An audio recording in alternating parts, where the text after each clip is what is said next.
This is a quick refresh of the interface and layout of Premiere Pro along with the keyboard shortcuts. When you first open Premiere Pro, you have four windows: a project window here, source window, program, and timeline.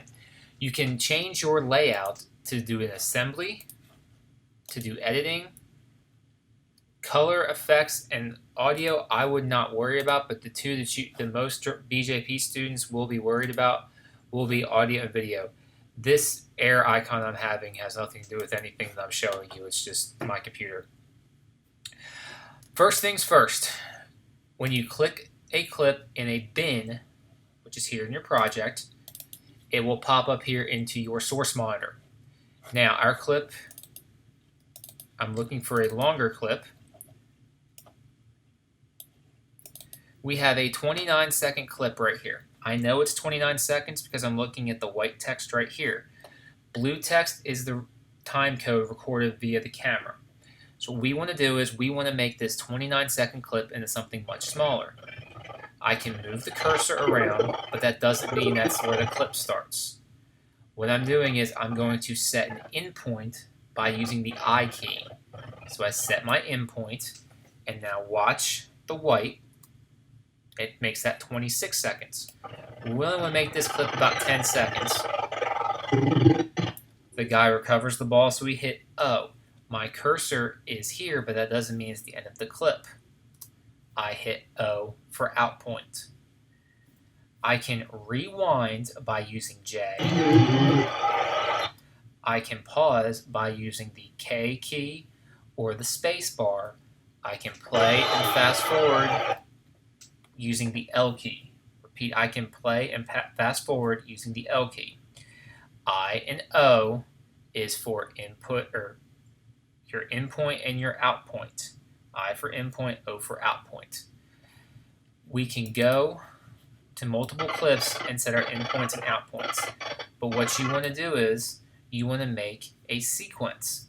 I've set an in point here, and I'm going to move my cursor down. I'm going to set an out point. To make a sequence, you click the icon and drag it to the new piece of paper right down here. There are four icons: find, new bin, new item, and trash. You want to click it to the piece of paper that says new item and release. That's one way to make a sequence. Another way to make a sequence is if your timeline window is empty, you can drop media here to create a sequence. So we can do the same thing with this clip, and we make a sequence. And I'm hitting Command Z to undo my mistake. So we're going to drop it to a new item. First thing you want to do is you want to name it. I named it tutorials. This is the sequence I'm working on. All I'm doing is I'm setting my in points here and my out points, and I'm dragging down.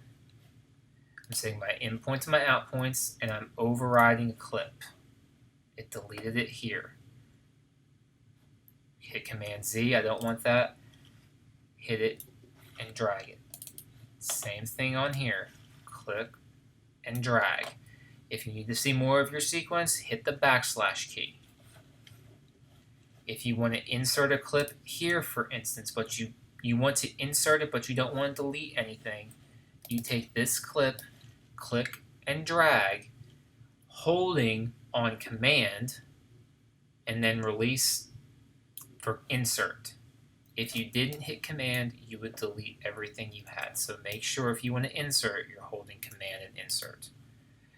If you want to trim a clip in your sequence, hover your mouse over the cut, and you can trim it by moving left to right. If you want to razor blade a clip,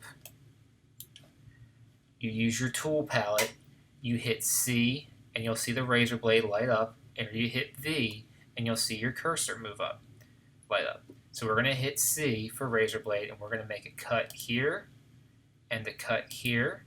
Then we're going to go back to our mouse, and we're going to delete what we don't want, and so now we have a new clip. You can click anywhere there's dead space in your timeline in video track 1, and it will delete.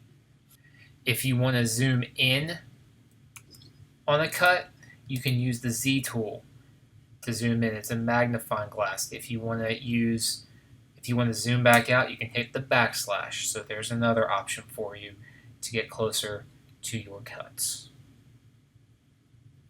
If you wanted to edit via the audio, you can go into your source monitor, hit the wrench, and go audio waveform and edit wherever you feel you need to have the best audio. In and out, and then you drag your clip down. Those are the basics of the interface with Premiere Pro with using JKL keys, I&O, spacebar, how to set up a sequence, how to trim clips when they're in the sequence.